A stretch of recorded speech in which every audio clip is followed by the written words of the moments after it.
जनाब नवाज शरीफ साहब को कह लें कि केसों में उलझा कर गिरफ्तार करके जेल में डाल दिया जाता। जितने भी उनने जर्नल सेलेक्ट किए किसी भी जर्नल के साथ उनकी नहीं बनी। और इसी ज़द में आ जाते हैं जनाब हनीफ अब्बासी साहब। हनीफ शहबाज शरीफ साहब ने भी आगे जनाब हनीफ अब्बासी साहब को और उनके बेटे को फूलों के हार डाले। में फ़िलहाल किसी भी हलके में कोई ऐसी जगह नहीं है जहां से किसी को टिकट दिया जा सकता हो। तो इस्लामाबाद हाई कोर्ट से जनाब नवाज शरीफ साहब को कितना रिलीफ मिलता है, यहाँ से मैं आपको यहाँ पर एक और बात शेयर करना चाहूँगा कि उसमें 40 रुपये की कमी कर दी, डीज़ल में 15 रुपये की कमी कर दी। और जो कह लें कि मोहसिन नकवी साहब हैं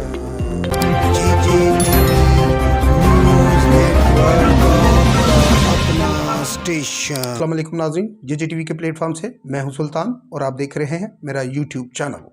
हमेशा मैं आपसे यही कहता हूं, ख़बरों पे नज़र रखें, बाखबर रहें, ताकि जो भी आपके मुल्क की सूरत हाल है मौजूदा वो आप तक हम पहुंचा सकें और आप बेहतर इससे समझ सकें। आज मैंने आपसे जो 2 ख़बरें शेयर करनी है, एक तो नून लीग के हवाले से है और दूसरी PTI के हवाले से है।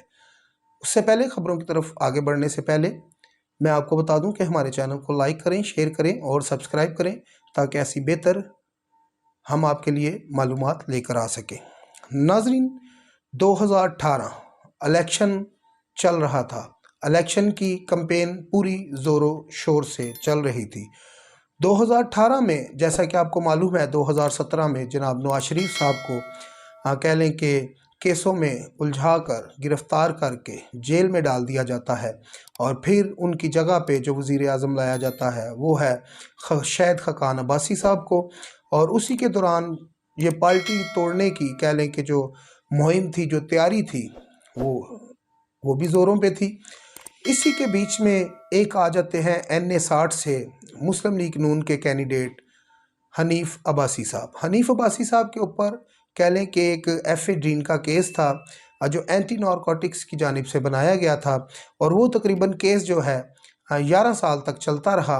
और 11 साल केस चलने के बाद जैसे ही इलेक्शन करीब आते हैं, मैं आपको बता दूं कि हनीफ अब्बासी साहब के जो मद्दे मुकाबल थे वो थे जनाब शेख रशीद लाल हवेली वाले। और लाल हवेली वाले जो शेख रशीद साहब थे, उन दिनों में कह लें कि अच्छी खासी कह लें कि जिधर से ठंडी हवाएं आती हैं उनके साथ बनती भी थी उनकी। और उसी के दौरान हनीफ अब्बासी साहब को कह लें कि बिल्कुल इलेक्शन के कह लें कि मौजूदगी में, जबकि ये फ़ैसला उस दौरान नहीं आना चाहिए था कि जब बिल्कुल इलेक्शन सर पे थे। नाजरीन, हनीफ अब्बासी साहब का जो फ़ैसला आता है एफेड्रीन के हवाले से, और हनीफ अब्बासी साहब को उम्र कैद होती है और रात 11 बजे ये फ़ैसला आता है और उम्र कैद जनाब हनीफ अब्बासी साहब को सुना दी जाती है।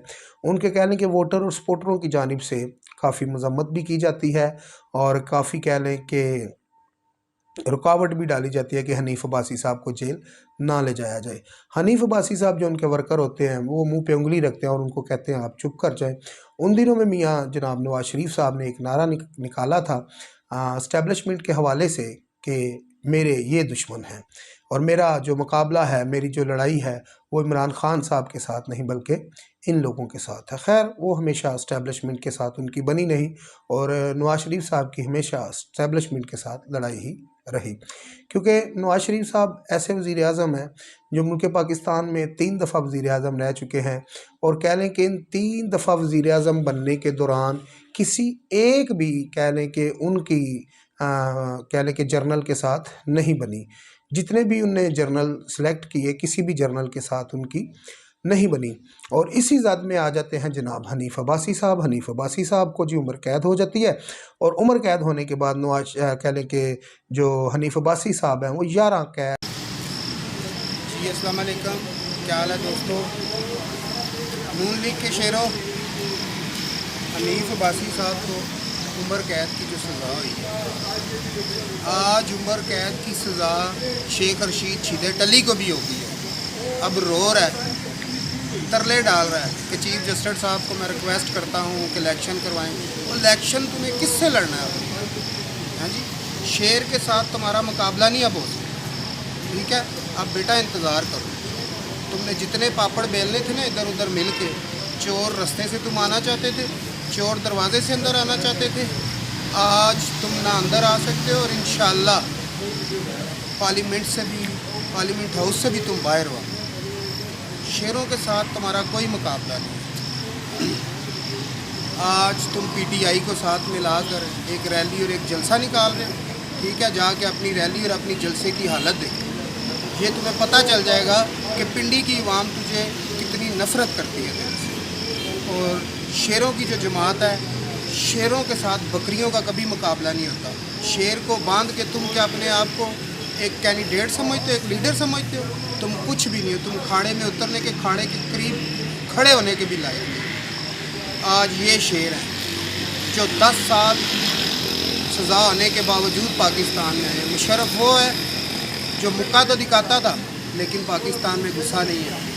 I love Pakistan, I love Muslim League Noon, Pakistan जिंदाबाद, शेर। 11 महीने और 11 महीने के बाद उनको एक ज़मानत मिलती है। ज़मानत मिलने के बाद उनका जो ट्रायल है वो चलता रहता है और तकरीबन ये ट्रायल चला अब 4 साल, तकरीबन 2018 में अब 23 आ चुका है, 23 भी तकरीबन ख़त्म होने वाला है।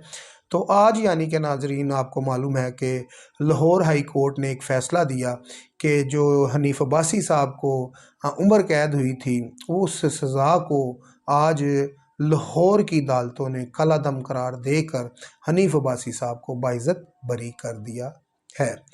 यहाँ पर मैं आपको बता दूँ कि जो सरदार अकरम उस वक़्त 2018 में कह लें कि जो जज थे, जज ने जब ये, मैं कहता हूँ कि जब ये सज़ा सुनाई, ठीक है जी, सरदार अकरम साहब थे उस वक़्त मंशियात अदालत के, तो जज साहब ने 2018 में 21 तारीख रात 11 बजे ये फ़ैसला सुनाया। तो उस वक़्त ये अदालतें क्या सोई हुई थी? किसी की इज़्ज़त को मजरूह कर दिया जाता है, किसी भी सियासतदान को उल्टा लटका दिया जाता है, किसी भी सियासतदान को जेलों में बंद कर दिया जाता है, झूठे मुकदमात बनाए जाते हैं। इसी तरह हम देखते हैं माजी में तो राना सनावला साहब के ऊपर तकरीबन कोई 11 किलो हीरोइन डाल के तो उनको सज़ाए मौत की सज़ा के पास ले जाया जाता है। तो ये तो मैं कहता हूँ उनकी अहलिया की कह लें कि हिम्मत थी, या मुस्लिम लीग नून की, या सबसे बड़ी हिम्मत कह लें कि राना सनावला साहब की थी। ऐसे केसेस तो सुनने के बाद बंदा वैसे ही खुदकुशी कर लेता है, या उसको हार्ट अटैक हो जाता है, या वो मर जाता है। लेकिन हिम्मत हनीफ अब्बासी साहब की भी और राना सनावला साहब की भी। और इस टाइम अगर हिम्मत की बात की जाए तो इमरान ख़ान साहब को यहाँ पर नहीं भूलना चाहिए। इमरान ख़ान साहब के ऊपर भी मुल्क गद्दारी और दहशतगर्दी और दीगर ऐसे 200 से ज़ायद केस इमरान ख़ान साहब के ऊपर बने हुए हैं। तो वो भी कह लें कि इसमें इस दलदल में काफ़ी धंसे हुए हैं।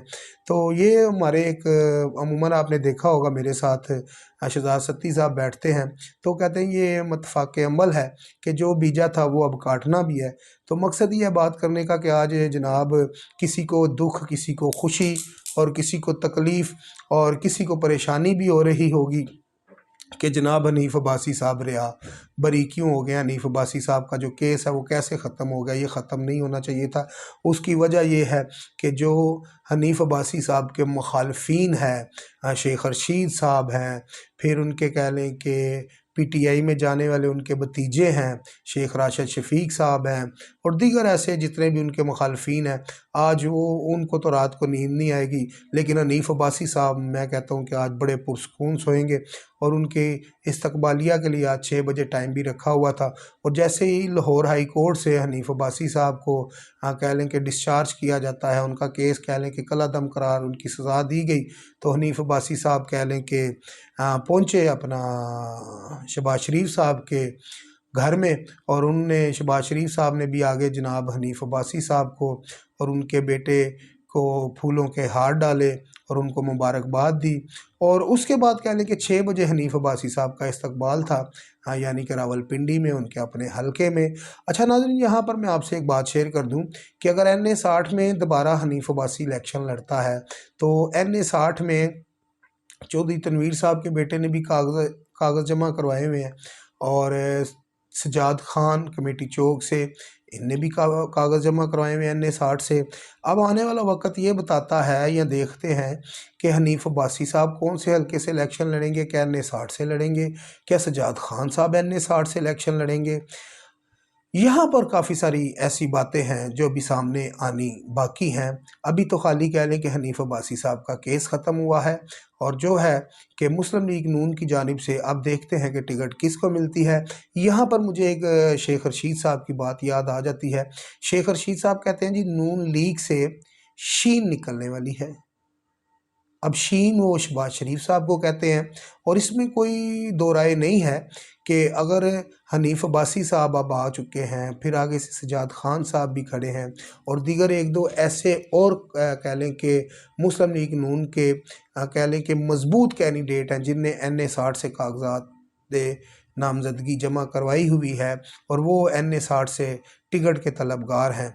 अब कह लें कि जो हनीफ अब्बासी साहब का ये तो पक्का हो गया कि NA 60 से इन्हीं ने कह लें कि इलेक्शन लड़ना है। देखना है सजाद खान साहब कहाँ से इलेक्शन लड़ते हैं, शकील अवान साहब कहाँ से इलेक्शन लड़ते हैं और फिर दीगर ऐसी जो बाद में बातें जो बाद में खुलेंगी तो हम आपसे ज़रूर शेयर करेंगे। खैर हमें तो फ़र्क हबीब साहब थे, उनने कह लें कि एक प्रेस कॉन्फ्रेंस की और प्रेस कॉन्फ्रेंस करने के बाद उन्होंने बताया कि इमरान खान साहब कितने बड़े कह लें कि फ़र्क हबीब साहब ने कहा कि उनने ये प्लानिंग की, उनने ये सारे मामलात किए, हम इसमें बिल्कुल नहीं थे। 9 मई के जो वाक़यात थे, इमरान खान साहब ने कैसे प्लानिंग की, ये वो सारे मामलात। और यहाँ पर जो कह लें कि तजज़ियाकार थे और इन लोगों की काफ़ी सारी कह लें कि बातें सामने आईं टीवी टॉक शो में इसी मुद्दे को लेके कि जो फ़रूक हबीब साहब हैं, इनने जो पार्टी से लाताल्लुकी का इज़हार किया, इसको जो छोड़ दिया है और फिर जहांगीर तरीन साहब की पार्टी में जाकर बैठ गए हैं। अच्छा, इसमें उन्होंने कहा कि जो काफ़ी सारे कह लें कि काफ़ी सारे क्या शाहज़ेब खानज़ादा के प्रोग्राम में कह लें कि ये बात हुई, तो बात किसने की? सीनियर एंकर, सीनियर सहाफ़ी ने। तो उनने कहा यार ये सारे जो हैं कि PTI को छोड़ के जहांगीर तरीन की पार्टी में क्यों जा रहे हैं? तो वजह यही थी क्योंकि मुस्लिम लीग नून में तो हर कह लें कि हलके में 2 से 3 कैंडिडेट ऑलरेडी मौजूद हैं कि जो ये चाहते हैं, जिस तरह NA 60 से मैंने आपको बताया कि सजाद खान हैं, हनीफ अब्बासी साहब बहाल हो चुके हैं, फिर एक दो और भी पीछे ऐसे मुस्लिम लीग नून के काफ़ी मजबूत कैंडिडेट हैं जो ये चाहते हैं कि हमें NA 60 की जो है कि वो टिकट मिले। तो इसी तरह तो उनने कहा कि जी जो शाहज़ेब खानज़ादा के प्रोग्राम में कि सारे PT उधर जहांगीर तरीन की पार्टी में क्यों जा रहे हैं? तो जहांगीर तरीन साहब की पार्टी में सारे इसलिए जा रहे हैं कि उधर अभी सीटें खाली हैं, हलके खाली हैं। तो किसको कहाँ से लड़ाना है ये तो जहांगीर तरीन साहब बताएंगे, फिर अलीम खान साहब हैं, ये वो सारी मामलात हैं। तो खैर मुख्तसर बात ये है कि मुस्लिम लीग नून में फ़िलहाल किसी भी हलके में कोई ऐसी जगह नहीं है जहाँ से किसी को टिकट दिया जा सकता हो। तो बढ़ते हैं नाज़रीन अपनी अगली ख़बर की जानिब और जो ख़बर अब हम आपसे शेयर करने जा रहे हैं जनाब नवाज़ शरीफ साहब के हवाले से है। जैसा कि आपको मालूम है 21 अक्टूबर को जनाब नवाज़ शरीफ साहब पाकिस्तान आ रहे हैं और पाकिस्तान आते ही कह लें कि जनाब नवाज़ शरीफ साहब जो हैं कि उनका पहले तो ये कहा जा रहा था कि वो लामा इकबाल एयरपोर्ट पे उतरेंगे। लामा इकबाल एयरपोर्ट पे उतरने के बाद वो सीधा जाएंगे मनारे पाकिस्तान। मनारे पाकिस्तान वो जलसा करेंगे, फिर वो रात को अपने घर जाएंगे, सुबह अदालतों का सामना करेंगे। अब जो है कि जो प्लान है वो चेंज हो चुका है और पिंडी की जो सियासत है, पिंडी के जो कह लें कि मुस्लिम लीग नून के कह लें कि वर्कर हैं, वोटर हैं, सपोर्टर हैं और टिकट होल्डर हैं, अब इनमें कितनी चेंजिंग आएगी? चेंजिंग क्या आएगी? क्योंकि अब ये कहा जा रहा है कि जनाब नवाज शरीफ साहब का जो जहाज़ है वो पहले उतरेगा इस्लामाबाद एयरपोर्ट पे। इस्लामाबाद एयरपोर्ट से जनाब नवाज शरीफ साहब आएंगे किधर? जनाब नवाज शरीफ साहब आएंगे इस्लामाबाद हाई कोर्ट में। यहाँ पर जो है कि जो अता तारर साहब हैं उनने एक एप्लीकेशन दे दी है जनाब नवाज शरीफ की ज़मानत के हवाले से कि उनको हफाजती ज़मानत मिले और अपने केसों का सामना करें, उनको गिरफ़्तार ना किया जाए। अच्छा जी, अब ये है कि जनाब नवाज शरीफ साहब इस्लामाबाद एयरपोर्ट पे उतरेंगे और सीधा हाई कोर्ट इस्लामाबाद में आएंगे हफाजती ज़मानत लेने के लिए। तो अब देखते हैं कि जनाब जिस तरह आज हनीफ अब्बासी साहब का जो कह लें कि सज़ा थी, उम्र कैद थी, उसको कलादम करार दे दिया गया है लाहौर हाई कोर्ट की जानिब से। तो यहाँ से इस्लामाबाद हाई कोर्ट से जनाब नवाज शरीफ साहब को कितना रिलीफ मिलता है। यहाँ से मैं आपको यहाँ पर एक और बात शेयर करना चाहूँगा कि हनीफ अब्बासी साहब ने कहा था कि जितने भी लोग यहाँ से लाहौर जाएंगे, बसों में जाएंगे, अच्छी बसें होंगी, अच्छे सारे मामलात होंगे, और उनने ये कहा था कि जो MPA MNA बस में बैठ के लाहौर अपने वोटरों के साथ, सपोर्टरों के साथ नहीं जाएगा, ठीक है, और जो वापस नहीं आएगा, वापस आके आपने उनको वोट नहीं देनी। तो यहाँ पर तो गेम चेंज होती हुई नज़र आ रही है, क्योंकि यहाँ से जब सुबह बसें 9-10 बजे निकलेंगी तो उसके बाद ही ज़ाहिरी बात है जनाब नवाज शरीफ साहब पिंडी पहुँचेंगे। तो मज़ेदारी तो तब थी कि टाइम पर यहाँ से काफ़िले निकले और हाई कोर्ट के पास पहुँचते, हाई कोर्ट से जनाब नवाज शरीफ साहब को ज़मानत लेकर ये सारे काफ़िले जनाब नवाज शरीफ साहब के साथ लाहौर जाते।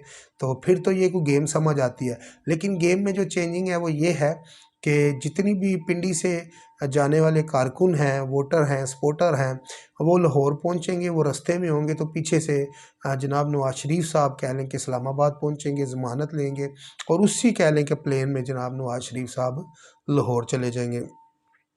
तो इस्लामाबाद का जो लाहौर का डिफरेंट है वो आपको मालूम है, तकरीबन अगर वो अपने प्राइवेट जेट पे जाते हैं तो उनका तकरीबन आधा घंटा लग जाएगा वहाँ पर पहुँचते पहुँचते। तो जो कारकुन है उनको पहले निकलना होगा, क्योंकि उनका तकरीबन 5 घंटे यहाँ से लाहौर पहुँचते हुए लगेंगे। तो अगर बसें अच्छी स्पीड में गई तो वो 4 घंटे में भी मनार पाकिस्तान जो वर्कर हैं वो पहुँच जाएंगे। तो मज़ेदारी की बात ये है कि यहाँ पर जो गेम चेंज होती हुई नज़र आ रही है वो यही है कि जनाब नवाज शरीफ साहब जो पहले लाहौर जाना था, अब वो इस्लामाबाद रुकेंगे और ज़मानत लेकर फिर वो जो है जी कि लाहौर में जाकर जलसा करेंगे।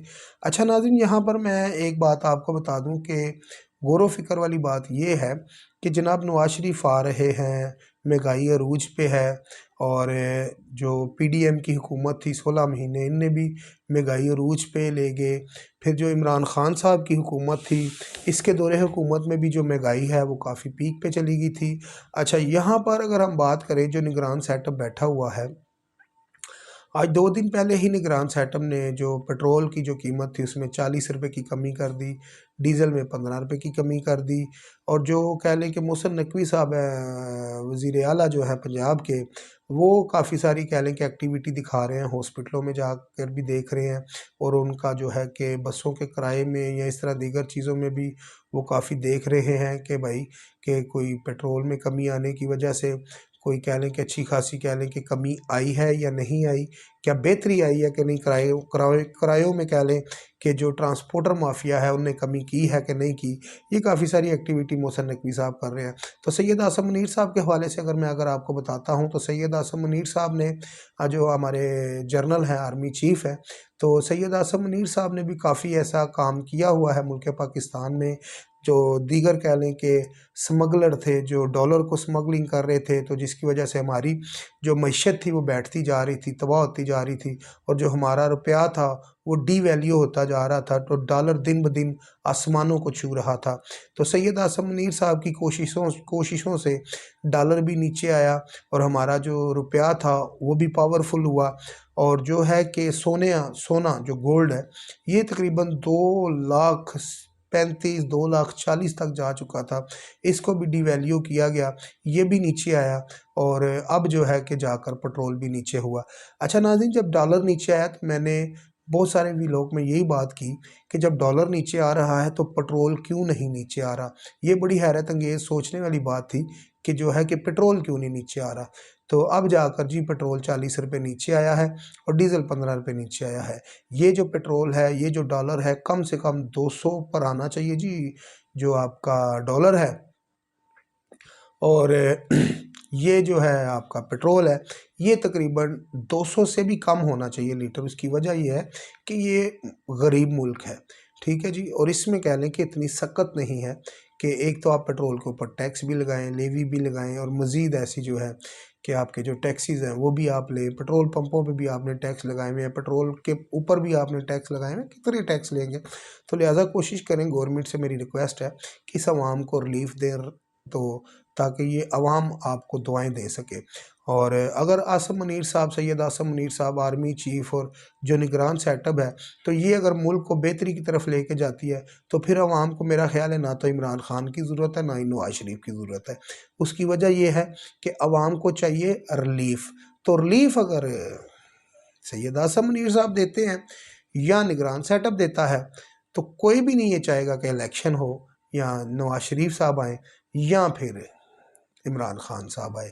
पीपल्स पार्टी को यहाँ पर काफ़ी प्रॉब्लम बनी हुई है। पीपल्स पार्टी कहती है जी कि ये जो नवाज शरीफ साहब का आना है और ये जो सारे मामलात हैं और जो इनका कह लें कि जो सेक्रेटरी थे पुराने उनको कैबिनेट में या इस निगरान सेटअप में बिठाना, ये एक सारी डील के कह लें कि वो हवाले हैं, डील की ये सारी बातें हैं। और डील ये हुई है तो नवाज शरीफ साहब मुल्क में वापस आ रहे हैं। चलें यहाँ पर तो देखते हैं जनाब नवाज शरीफ आते हैं, कौन सी डील है, कौन सी उनको रिलीफ मिलता है, नवाज शरीफ साहब को रिलीफ मिलता है या गिरफ्तारी मिलती है, ये तो आने वाला वक्त बताएगा।